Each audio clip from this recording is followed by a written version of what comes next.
le ciel. Celui qui cherche le ciel, ayant connu la vérité, se conforme à la vérité. Il vit selon la vérité biblique qu'il a reçue. Et l'enseignement qu'il a reçu, il se conforme cela. Il se conforme à cela. Il ne fait pas le contraire. Il ne va pas faire le contraire. Ce qui me fait mal à d'autres, ils ont fait ça aujourd'hui, on a parlé. La semaine prochaine, ils font ça encore, on parle. Ils mettent deux semaines, 3 semaines, ils sont corrects. Après, ils reviennent, ils font ça encore, on parle. Et c'est sur un an, ils sont dans ça. L'année prochaine, ils font encore la même chose. L'année prochaine, ils vont faire encore la même chose. Bon, écoute, quand une telle personne va dire, tu sais ce que tu fais? C'est pas ça?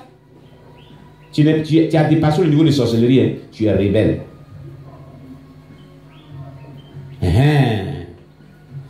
C'est-à-dire que sorcellerie, c'est pas manger l'homme seulement. Hein? Mais ça, on appelle ça quoi? C'est plus que... La Bible appelle ça rébellion. La rébellion est plus que sorcellerie. Hein? La rébellion, c'est patron de sorcellerie. Je vous dis la vérité. C'est la rébellion qui coiffe tout. La rébellion, c'est l'entêtement suprême contre Dieu. C'est ce que Satan a pris pour tenir tête à Dieu. Il s'est rébellé dans le ciel. C'est que vous ne savez pas, la gravité des péchés de rébellion. Pourquoi Dieu dit que, non, que la personne doit t'attendre au feu, là, sur le plafond. C'est fini, c'est fini. Il n'y a pas miséricorde dedans. Si tu es sorcier, Dieu peut avoir miséricorde. Vous n'avez pas compris ce qu'ils ont dit dedans. Que de telles personnes doivent attendre à l'ardeur d'un feu qui dévorera les rebelles. C'est pas ce qu'on vient de lire. Est-ce que sorcier, Dieu peut parler comme ça? Dieu dit, si se répand, Dieu le... Mais la rébellion sur le plafond, on ne peut plus rien faire pour toi. Le péché de la rébellion, c'est plus que la sorcellerie. C'est pour ça que Dieu dit que toi, tu t'attends maintenant au feu. Le jugement d'un feu qui va te détruire. Sinon, ce n'est pas quelque chose d'autre qui peut t'aider. Moi, je ne peux plus rien faire pour toi. Donc, n'affichez pas des comportements de rebelles. Sinon, vous êtes en train de condamner votre âme pour l'enfer. Je ne sais pas si quelqu'un me comprend bien ce matin. Qui me comprend n'a qu'à lever son doigt, il y a bien voir. Si tu m'as compris là, c'est bon. Mais si tu m'as compris aussi, il faut mettre en pratique ce qu'on dit. Là, ça sera encore plus bon. Il faut te détourner de la rébellion. Être rebelle, c'est s'égaler à Dieu. C'est ce que Satan a fait. Il a dit, il y eut guerre dans le ciel. Lucifer s'est levé contre Dieu. Il dit, il va prendre le trône de Dieu. Il va mettre son trône au-dessus du trône de Dieu. Il s'est rébellé avec un tiers des anges. Donc le comportement de rébellion, c'est le comportement de Satan lui-même. C'est tenir tête à Dieu. C'est se faire égal à Dieu. C'est se mettre au-dessus de Dieu. Et mépriser Dieu. C'est plus que la sorcellerie. Celui qui commet un acte de péché de sorcellerie, on plaide auprès de lui, on plaide auprès de Dieu pour demander pardon à Dieu. Dieu peut avoir miséricorde pour le délivrer. Mais regarde ce que Dieu dit ici du rebelle. Il connaît la vérité, il pèse sciemment. Tu es un rebelle, tu dois t'attendre au feu. Terminé. Il n'y a pas à faire dire qu'il va te racheter, il va avoir miséricorde. Il dit, toi, tu t'attends au feu. Ben, tu fais ça sciemment. Alléluia. Alléluia. Donc, bien-aimés, facilitons notre vie et la grâce de Dieu dans nos vies. Amen. Ne rendons pas compliqué notre vie chrétienne. Alléluia. Et ne mettons pas ainsi barrière entre nous et la visitation puissante de Dieu. Dieu est toujours prêt à nous visiter. Dieu est toujours prêt à faire de bonnes choses dans nos vies. Mais à nous de faciliter cela. Amen. De par notre manière de vivre dans nos relations qu'on développe avec Dieu et dans nos relations qu'on développe avec nos semblables. Amen. Alléluia. Voilà ce que Dieu désire pour nous. Que le nom de Dieu soit béni. Qui a compris tout ce qui a été donné comme sage conseil?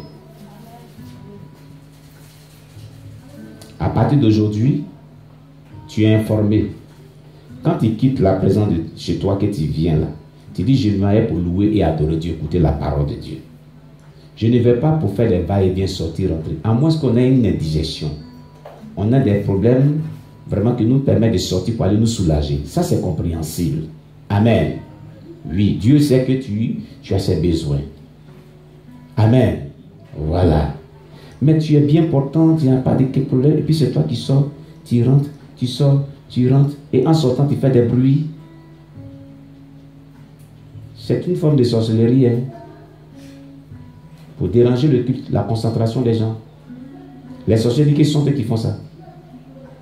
Pour semer le désordre, le trouble. Pour déconnecter les gens de la concentration avec Dieu.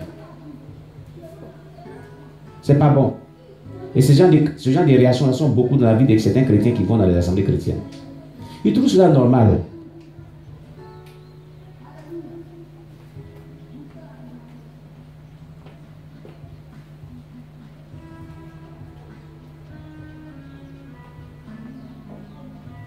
Amen. Amen. Alléluia. C'est ce qu'on doit savoir. Que Dieu nous bénisse. Bien-aimé, à partir d'aujourd'hui, tu sais comment s'asseoir. Que ce soit que du soir, que ce soit que du dimanche, n'importe quel culte. Quand tu viens là, Dieu te regarde. Tu es informé aujourd'hui. Il ne faut pas te mettre derrière. Tu regardes là où la personne assise, tu viens t'asseoir près d'elle. Tu suis l'ordre des choses. Il ne faut pas être une occasion de suite pour le culte qui a lieu. Il ne faut pas être une porte d'ouverture pour le culte qui a lieu. Tu comprends bien? Retiens cette leçon-là. Juste une petite chose là. Je vais tirer pour les nouvelles personnes. Qui n'a pas encore reçu ça? Juste une petite chose. Le témoin, juste une petite chose de Kingsley Bani. Mais les premiers témoins, vous avez fini de lire. Hein? Qui a tout fini de lire? Il faut finir de lire premier là d'abord. Il est seul. Fini de lire, puis on donne. Finissez. Lisez jusqu'au bout. Il y a beaucoup de choses que vous devez comprendre. Amen. Jésus-Christ. Vous voyez souvent, c'est bon de parler du dépouillement. Hein. Hier, j'ai été enseigné les leaders de l'autre classe là-bas. Bon, ils sont vraiment mélangés, beaucoup des leaders qui sont venus un peu de part et d'autre. Donc, comme c'est une organisation de formation des leaders qui est interdénominationnelle. Donc, on reçoit des part d'autres, des pasteurs qui recommandent les appeler, les missionnaires, les pasteurs pour venir se faire former. Donc, j'étais en train de donner des cours. Et puis une personne a posé une question. Et voilà, une personne a commencé à se réjouir du football, a posé une question du football, tout ça. Le sport avec maillot de bain, tout ça. Et puis il me pose la question, moi. Il dit, bonne arrivée. Merci Seigneur pour cette occasion du dépouillement. Il dit, est-ce que vous savez ce que vous dites même? Vous connaissez le football? Et je les ai expliqué. Il dit, je vais vous choquer ce matin. Hein? Vous connaissez le maillot de bain? Vous mettez un maillot de bain aussi. Mais pourquoi ce matin, en venant faire les cours là, vous n'avez pas mis un maillot de bain pour venir ici? Dites-moi un peu. Parce que parmi vous, il y a des soeurs, il y a des mamans qui sont venues faire la formation. Bon, d'accord. Mettez-vous un maillot de bain, venez ici. Comme c'est normal de se mettre un maillot de bain. Ils ont la vision interdite. Il dit, ah, c'est pas normal. Pourquoi vous ne mettez pas un maillot de bain, vous venez faire les cours? Si c'est normal, mettez-vous un maillot de bain.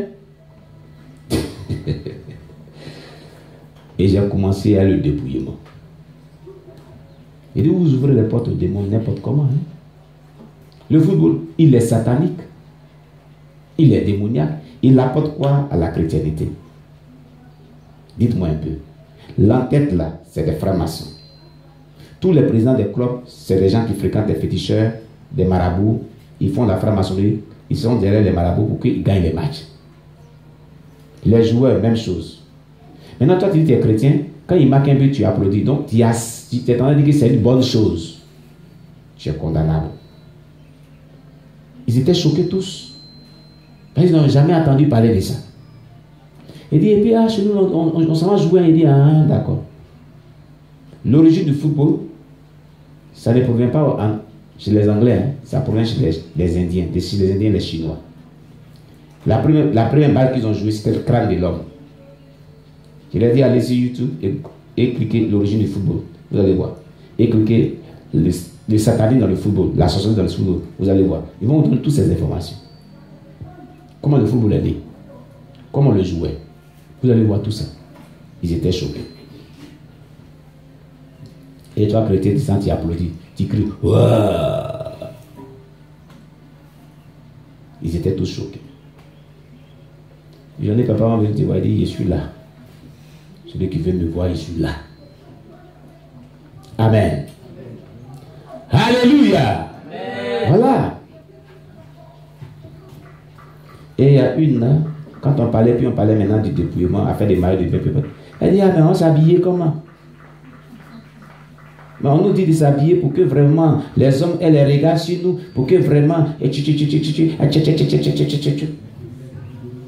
a dit donc quand tu t'habilles de manière décemment, comme la Bible dit là, on va fermer les yeux comme ça, puis on marche, puis on ne va pas te voir. On va te regarder aussi. Amen. Oui. Les gens te verront. Quand Dieu a créé l'homme et la femme, Dieu a toujours mis son mari quelque part un jour. Ce n'est pas en t'habillant de manière suffisante là que ton mari va venir. Dieu t'a créé là. Il y a un homme qui l'a prévu pour toi. Retiens cela. Ce n'est pas quand tu vas t'habiller de manière dépravée là. Au contraire, même ceux qui ne sont pas tes hommes vont venir vers toi, vont jouer avec toi. C'est ce que tu vas voir. Et tu vas tomber dans le piège de la sirène des eaux et du péché sexuel. Mais console-toi plus, habille-toi décemment. Et tu verras que Dieu t'enverra l'homme de ta vie. Alléluia. Amen. Que le Seigneur nous bénisse. Si tu as compris bien ce qui a été dit ce matin, acclame le Seigneur Jésus.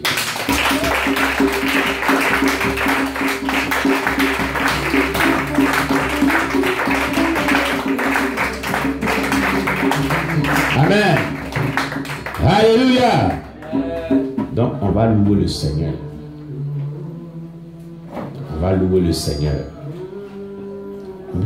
Il faut marcher convenablement selon Dieu. Alléluia. Pour hériter le royaume des cieux, pour être efficace. Pour que nos prières aient vraiment d'impact. Amen. Maman, viens nous donner des cantiques de louange. On va louer le Seigneur.